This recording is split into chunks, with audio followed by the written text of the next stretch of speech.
एक बार मुझे माफ़ कर दो अम्मा। आपसे मिलने की अनुमति दे दो। फिर कभी कुछ नहीं मांगूंगी।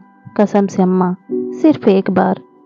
ये था अम्मा की लाडो बिट्टो का आखिरी मैसेज, जो अम्मा ने शायद देखा ही नहीं था। देखती भी कैसे भला। अम्मा को उनके मैसेज और फ़ोन से कोई मानसिक तनाव ना हो, इसलिए मैंने ही तो उनका नंबर अम्मा के मोबाइल से उड़ा दिया था। फिर पता नहीं कब अम्मा ने नाजिम भैया से बिट्टो दी का मोबाइल नंबर ले लिया था, पर उनको सेव करना नहीं आता था, इसीलिए मुझे कहा था उनका नंबर सेव कर देने के लिए। पर मैंने उनका चैट आर्चिव कर दिया, इसीलिए अम्मा देख नहीं पाई होंगी और मुझे भी ध्यान नहीं रहा कि मैसेज देखूं। अम्मा जब से अस्पताल में एडमिट हुई थी, किसी को भी कोई होश कहाँ था। बाबूजी ने कहा ही था, अभी अम्मा को फ़ोन वोन से दूर रखो। तभी तो अम्मा का फ़ोन हमने अस्पताल में ले नहीं जाने दिया। वैसे भी मुझे तो हमेशा बाबूजी के सामने अच्छा बने रहना था, इसलिए मैं कभी सामने से दी को फ़ोन नहीं करती थी। अम्मा की 13वीं पर कुछ रिश्तेदारों के फ़ोन नंबर लेने के लिए जब अम्मा के फ़ोन की ज़रूरत पड़ी, तब मैंने उनके मोबाइल को खोला तो कुछ पुराने मैसेज को चेक करते हुए बिट्टो दी के इस आखिरी मैसेज पर नज़र पड़ी, तो मेरा विचलित मन पिछले दिनों घटने वाली एक अनहोनी पर विचार करने को विवश हो गया। 10 दिन पहले की बात तो है। अम्मा लगभग मृत्युशैया पर थी। कैंसर अपने अंतिम पड़ाव पर जीवन मृत्यु की स्पर्धा में जैसे अम्मा को हराने की पूरी तैयारी करके आया था, और इधर अम्मा थी कि पता नहीं कौन सी एक अधूरी आस और इंतजार को आंखों में बसाए बैठी थी कि उनकी आंखें और भी प्रखर सी हो गई थीं। अम्मा की जर्जर शरीर का सारा तेज लगता है उनकी आंखों में समा गया था। वैसे तो कोई कुछ नहीं कह रहा था, पर मैं, बाबूजी और प्रिंस भैया अच्छी तरह जानते थे कि अम्मा को किसका इंतजार था। उनकी लाडली बेटी बिट्टो का, और हो भी क्यों ना भला। आखिर अम्मा को बिट्टो दी को देखे हुए कम से कम 12 साल हो चुके हैं। इन सालों में उन्होंने कितनी दफ़ा अपने मन को समझाया होगा, अपनी पहली संतान जिगर के टुकड़े को फ़ोन करने से खुद को रोका होगा, पता नहीं। मैं अक्सर सोचा करती थी कि अम्मा में कितना धैर्य है, कितना मन को मारकर और भावनाओं को बांध कर रहना आता है अम्मा को। कैसे उन्होंने अपनी आंख की पुतली, अपनी राजकुमारी को देखे बिना दिन गुजारे होंगे। आखिर उन्होंने अपने कलेजे के टुकड़े को खुद से दूर रखने को अपने कलेजे पर पत्थर रखा होगा। कितनी बिलखी होंगी अम्मा जब वह अपनी बेटी का साथ न दे पाई होंगी। आज मैं खुद एक प्यारे से बच्चे की माँ बनकर समझ पा रही हूँ कि अम्मा के लिए वह कितनी दुविधा और असमंजस का समय रहा होगा, जब उन्होंने बाबूजी की दहाड़ती आवाज़ में बिट्टो और परिवार के बीच में से किसी एक को चुनने के लिए मजबूर किया गया होगा। वैसे गुस्सा तो अम्मा को भी हुआ होगा, आखिर उनका भी तो विश्वास टूटा था, पर वह उनका साथ देने के लिए घर कैसे छोड़ देती। बिट्टू दी के अलावा उनके 2 बच्चे और भी तो थे, मैं और प्रिंस भैया। उफ, कैसा दिन था वो। बिट्टू दी आंगन में उस लड़के के साथ सिर झुकाए खड़ी थीं और बाबूजी जोर जोर से चिल्ला कर कह रहे थे, जब इस लड़के के साथ तुम्हें हम सब का विश्वास तोड़कर घर की इज्जत मिट्टी में मिलाकर घर से भागने में शर्म नहीं आई, तो अब माफी किस बात की मांग रही हो। आज से तुम हमारे लिए मर गई हो, दोबारा अपना मुंह मत दिखाना। अम्मा ने आगे बढ़कर बाबूजी को थोड़ा शांत करना चाहा कि इस तरह ऊंची आवाज में चिल्लाएंगे तो अपने घर की बहुत बदनामी होगी। अपने घर की इज्जत को यूं सरेआम न उछालिए। अम्मा ने अपनी बात खत्म भी नहीं की थी कि बाबूजी ने अम्मा को गुस्से से जोर से झटका दिया था, जब वो उनकी बाह पकड़कर उन्हें अंदर ले जाना चाह रही थी। बाबूजी के झटके से सुकोमल अम्मा छिटक कर दूर जा गिरी थीं। चोट खरोच से ज्यादा दर्द अम्मा के मन में हुआ था। उनका मान आहत हुआ था, क्योंकि आज तक बाबूजी ने अम्मा से ऊंची आवाज में बात तक नहीं की थी। अब तक घर के बाहर पर लोग भी जमा होने लगे थे। घर की बात अब घर में छुपने वाली नहीं थी, क्योंकि अकरम के साथ घर से भागने के बाद दीदी पूरे 10 दिन बाद लौट कर आई थी, तो समरीन बानो बनकर प्रयागराज के ब्राह्मण कुल की कन्या का गैर हिंदू में विवाह करना, वो भी अपनी मर्जी से घर से भागकर, एकदम से बचने बचाने वाली बात तो थी नहीं। बाबूजी को जितना प्यार अपने परिवार से था, उतना ही अपनी ऊंची नाक से भी तो थी। सो अपनी बेटी को माफ करने का तो सवाल ही नहीं उठता था। हम 3 भाई बहनों में बिट्टो दी अम्मा बाबूजी की सबसे बड़ी संतान थी। उनके बाद प्रिंस भैया और फिर सबसे छोटी मैं। दीदी अगर अम्मा की लाडली थी, तो मैं बाबूजी की आंखों का तारा थी, और हम 2 बहनों के बीच प्रिंस भैया घर में सबके प्रिय तो थे ही। इसके अलावा दादी के कुछ ज्यादा ही लाडले थे। वंशधर जो थे, परंपराओं को निभाने वाले हमारे परिवार में जब बेहद खूबसूरत दीदी ने जन्म लिया, तो अम्मा फूली नहीं समाई। दीदी की सुंदरता ने अम्मा को पहली संतान लड़की होने के तानों से भी बचा लिया था। बचपन में बिट्टू दी प्यारी से तो थी ही, जैसे जैसे बड़ी होती गई उनकी खूबसूरती और भी निखरती गई। बिट्टू दी की सुंदरता देखकर रिश्तेदार और जान पहचान वाले भी मजाक मजाक में तो कभी लाड में कह देते थे कि ओमकार जी और राधा जी की बड़ी बेटी कितनी खूबसूरत है, एकदम हीरोइन मॉडल जैसी। बिट्टू को तो फिल्मों में जाना चाहिए। सुनकर जहां दीदी पुलकित हो जाती, बाबूजी एकदम उखड़ से जाते और अम्मा कई बार हदस जाती। इतना रूप कहाँ समाएगा भला, जल्दी से बिट्टू की शादी कर दे। एक रात अम्मा ने बाबूजी को आशंकित होते हुए कहा, क्योंकि इन दिनों दीदी आईने के सामने ज्यादा समय गुजारने लगी थी और पढ़ाई से उनका मन उचट सा गया था। अम्मा को लगता कहीं किसी के प्रेम में तो नहीं पड़ गई उनकी लाडली, इसलिए उन्होंने बाबूजी से उनके विवाह की बात छेड़ी। तो अम्मा के मन में चल रहे हलचल से अनजान बाबूजी ने कहा, अभी बिट्टू का बीए फाइनल हो चुका है, अगर वह आगे नहीं पढ़ना चाहती है तो अमरीश त्रिपाठी जी काफी दिनों से अपने इंजीनियर लड़के विवेक के लिए बिट्टू का हाथ मांग रहे हैं। तुम कहती हो तो अगले रविवार को उन्हें घर पर बुला लेते हैं। बिट्टू और विवेक अगर एक दूसरे को पसंद कर लेते हैं तो इसी साल उसकी शादी भी कर देंगे। बाबूजी की बात सुनकर अम्मा आश्वस्त होकर उस रात तो चैन से सो गई, लेकिन आने वाले कल से अनजान। उस रात बिट्टू दी जब पानी लेने किचन में जा रही थी तो उन्होंने अम्मा बाबूजी की बात सुन ली थी। वापस कमरे में आकर देर तक भुनभुनाती रही थी कि मुझे तो अभी शादी नहीं करनी है, और शायद थोड़ा सा रोई भी थी। फिर मुझे गले लगाकर सो गई थी। मुझे ज्यादा कुछ तो समझ नहीं आया, पर इतना अंदाजा तो लग ही गया था कि बिट्टू दी अभी अम्मा बाबूजी की पसंद के लड़के से शादी करने को आसानी से तो नहीं मानेंगी, क्योंकि दीदी किसी अकरम नाम के लड़के से ज्यादा घुलने मिलने लगी है। इसकी भनक मुझे और भैया को अपने दोस्तों के जरिए मिलते रहती थी। 12वीं में पढ़ने वाली मैं कोई बच्ची तो थी नहीं, और भैया तो दीदी के कॉलेज में ही फर्स्ट ईयर में था। पर बिट्टू दी ऐसे कैसे घर से भाग जाएंगी, यह तो किसी ने नहीं सोचा था। अपनी सहेली नीलम की शादी में शामिल होने के लिए दीदी अम्मा से कहकर गईं कि अम्मा, नीलम की शादी में सभी सहेलियां रात भर रुक रही हैं, मैं भी रुकना चाहती हूँ। कल सुबह सुबह ही नीलम की विदाई है, उसके तुरंत बाद आ जाऊंगी। आप बाबूजी को कैसे भी मना लेना। अम्मा अपनी लाडली को मना नहीं कर पाई। जाते जाते दीदी पलटी और कसकर अम्मा के गले लग गई।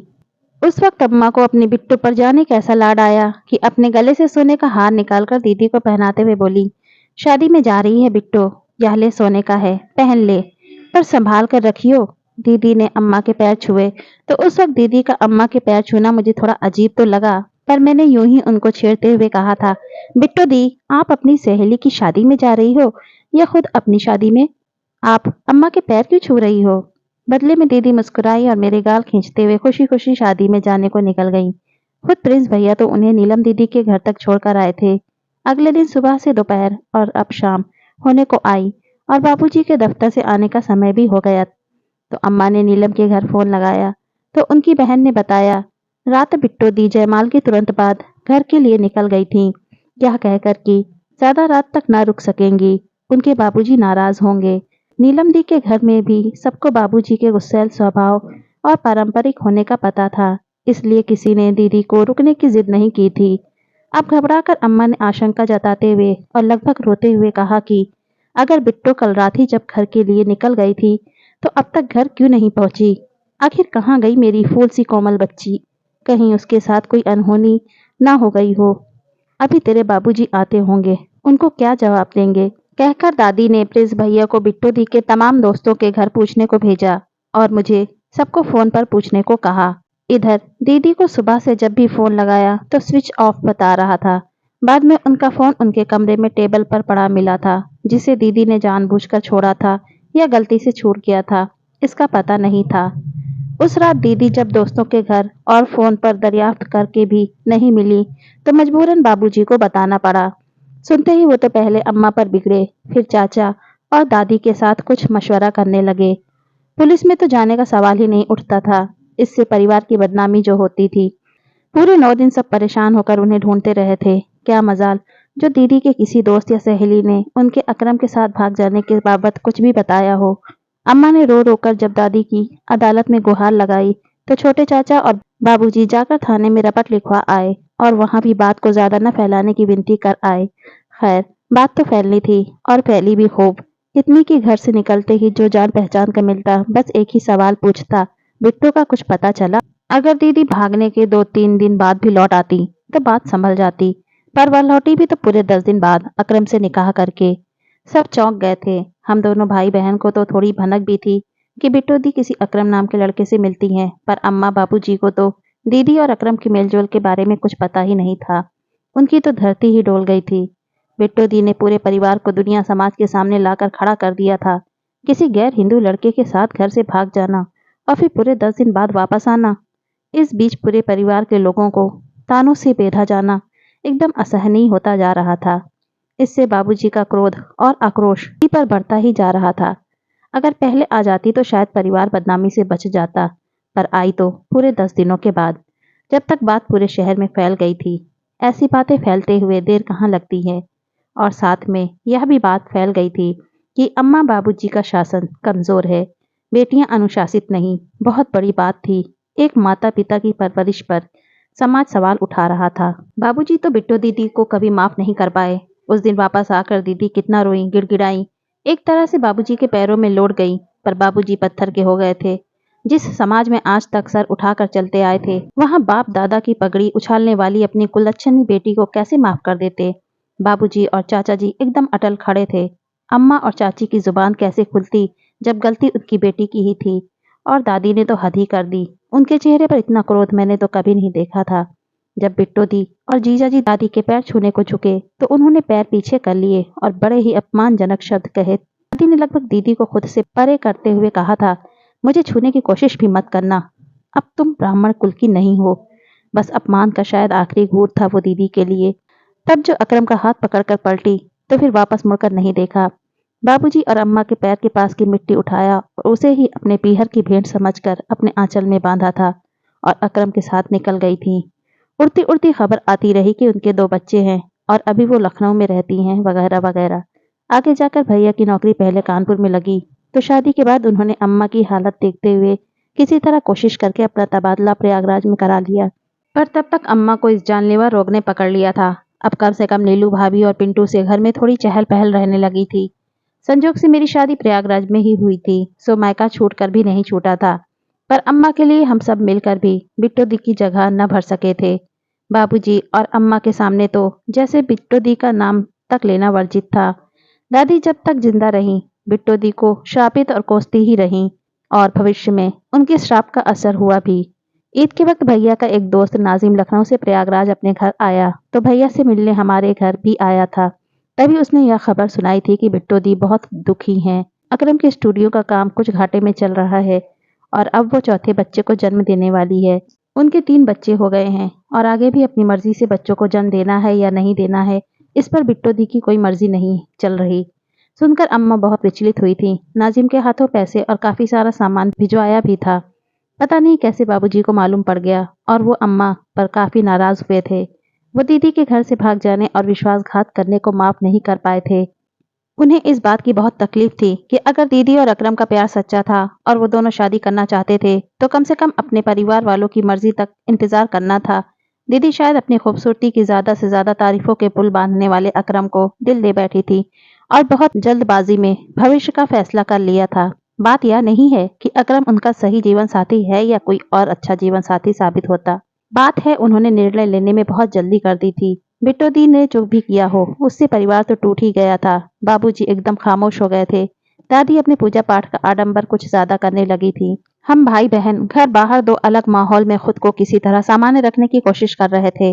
सबसे ज्यादा टूटी थी अम्मा, क्योंकि एक माँ अपने बच्चे से दूर कभी खुश नहीं रह पाती, और यहाँ तो उनकी लाडली न सिर्फ उनसे दूर हुई बल्कि उनका विश्वास भी तोड़कर गई थी। शायद दीदी ने अम्मा, बाबूजी, दादी, भैया, छुटकी बहन सबका विकल्प अकरम और उसके परिवार में ढूंढ लिया हो, पर हमारा परिवार बिट्टू दीदी का विकल्प नहीं ढूंढ पाया था। बिट्टू दी के जाने के बाद अम्मा को कभी ढंग से तो रोटी खाते हमने देखा नहीं। ऐसे ही दिन गुजर रहे थे। अम्मा अब उम्र से काफी बड़ी दिखने लगी थी। जब दादी भी नहीं रही तो अम्मा अपने मन की बात मन में रखते रखते और भी उदास रहने लगी थी। पता नहीं कब यह जानलेवा रोग उन्हें लग गया। उनका कैंसर जब तक पता चला लास्ट स्टेज था। बाबूजी ने इलाज के लिए घर तक बिकवा दिया, तो भैया ने अपने सारे पैसे भविष्य निधि के निकलवा लिए। अम्मा को बचाने के लिए जैसे सब कुछ दांव पर लगा बैठा था मेरा परिवार। अनु, लगता है अम्मा अब नहीं बचेगी। भर्राए गले से जब भैया ने कहा तो मैं जैसे अतीत के गलियारे से वर्तमान में वापस आई। मैंने कुछ सोचकर कहा, भैया, अम्मा की जान बिट्टो दी में अटकी पड़ी है। एक बार उनको बुला लेते हैं, शायद उनसे मिल ले तो। बाकी मैं समझ गई थी कि भैया क्या कहना चाहता है, पर बाबूजी को कैसे राजी करें। बाबूजी को मनाना इतना आसान नहीं था, लेकिन मेरे आश्चर्य का ठिकाना नहीं रहा जब बाबूजी बिट्टो दी को बुलाने के लिए और उन्हें अम्मा से मिलवाने के लिए आसानी से मान गए। प्रिंस भैया और मैं अगले दिन ही दीदी से मिलने और उनको लाने का निश्चय करके निकल गए। मैं नहीं जाती, पर मुझे पता था कि दीदी अपने गर्भ के अंतिम महीने में चल रही थी, तो मेरा जाना जरूरी लगा। दीदी के ससुराल पहुंचे तो घर के बाहर काफी लोग जमा थे वहां पर, और शायद कुछ अनहोनी हुई थी क्योंकि मातम जैसा माहौल था। घर से रोने की आवाज आ रही थी। हमें बाहर ही रोक दिया गया। अपना परिचय दिया तो रोने की आवाज और तेज हो गई। किसी ने कहा, अभागी, पूरी जिंदगी अपने मायके वालों को तरसती रही, इंतजार करती रही, वह आए भी तो मैयत के समय। मैं कुछ समझी नहीं। ऐसे समझकर भी अनजान बनने की कोशिश कर रही थी कि जो अंदेशा मुझे हो रहा है वो सच ना हो। भैया तो कुछ समझ नहीं पा रहा था, लेकिन जब दीदी की सास ने आगे बढ़कर कहा, आप समरीन के भाई हो ना, अच्छा हुआ आप आ गए। इस वक्त हम चाहते थे कि उसका अंतिम संस्कार हिंदू रीति से हो। अब जब आप आ गए हो तो अपनी बहन की अर्थी को कांधा आप ही देना। मेरे और भैया के लिए यह खबर एकदम अविश्वसनीय लग रहा था कि अम्मा की लाडो हमारी बिट्टो दीदी अब इस दुनिया में नहीं रही। जानकर आश्चर्य हुआ कि अपने चौथे बच्चे को जन्म देते हुए कमजोरी और ज्यादा रक्तस्राव होने की वजह से बिट्टो दी इस दुनिया से चली गई थी। हमारे पहुंचने के 4 घंटे पहले मैंने बदहवास होकर बाबूजी को फोन किया। फोन चाचा जी ने उठाया। हम कुछ कहते उसके पहले ही चाचा जी के रोने की आवाज आई। बोले, अनु, तुम और प्रिंस यहाँ जल्दी आ जाओ, भाभी चली गई। ऐसे कैसे हो सकता है? सुनकर मुझ पर तो जैसे पहाड़ टूट पड़ा हो। अगर आसमान फट जाता, धरती खिसक जाती, तब मुझे इतना आश्चर्य नहीं होता जितना यह जानकर हुआ कि उधर अम्मा नहीं रही और इधर बिट्टो दी भी रुखसत हो गई।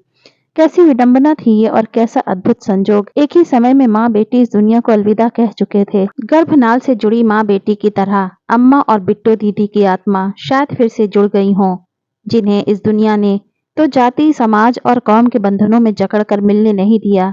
शायद उस दुनिया में, उस लोक में जहाँ कोई बंधन नहीं होता है, वहां उनकी आत्मा मिल सके। जब हम वहां से वापस आए तब अम्मा का फोन निकाला और देखा था दीदी का वो आखिरी मैसेज था। अम्मा, मुझे माफ कर दो, मुझे एक बार आपसे मिलना है। एक बार अपनी छाती से लगाकर माफ कर दो अम्मा। एक बार अपने दर्शन की अनुमति दे दो अम्मा। काश ये मैसेज मैंने पहले देख लिया होता। काश अम्मा को ये मैसेज पढ़ने दिया होता। मेरा पछतावा तो अब उम्र भर का है। अम्मा बाबूजी ने तो बिट्टो दीदी को माफ कर दिया, पर क्या मैं खुद को अनजाने में हुई इस गलती के लिए माफ कर पाऊंगी? कभी कभी जब भावावेश में आंखें बंद करती हूँ तो अपनी पनियाई धुंधली आंखों से अम्मा के सीने से लगी हुई बिट्टो दी की कल्पना करती हूँ और सोचती हूँ, कहीं किसी दुनिया में माँ बेटी की आत्मा साथ होंगी। शायद दोनों मुझे माफ कर सके वो आखिरी मैसेज न पढ़ने देने के लिए। दोनों एक साथ ही तो इस दुनिया को विदा करके गई हैं। शायद वहां बिट्टो दी अम्मा की गोद में चैन से सो रही हो। इस निर्मम दुनिया से परे एक माँ अपनी बेटी को कलेजे से लगाकर सुकून पा रही हो। शायद दोनों ने मुझे माफ कर दिया हो वो आखिरी मैसेज न पढ़ने देने के लिए।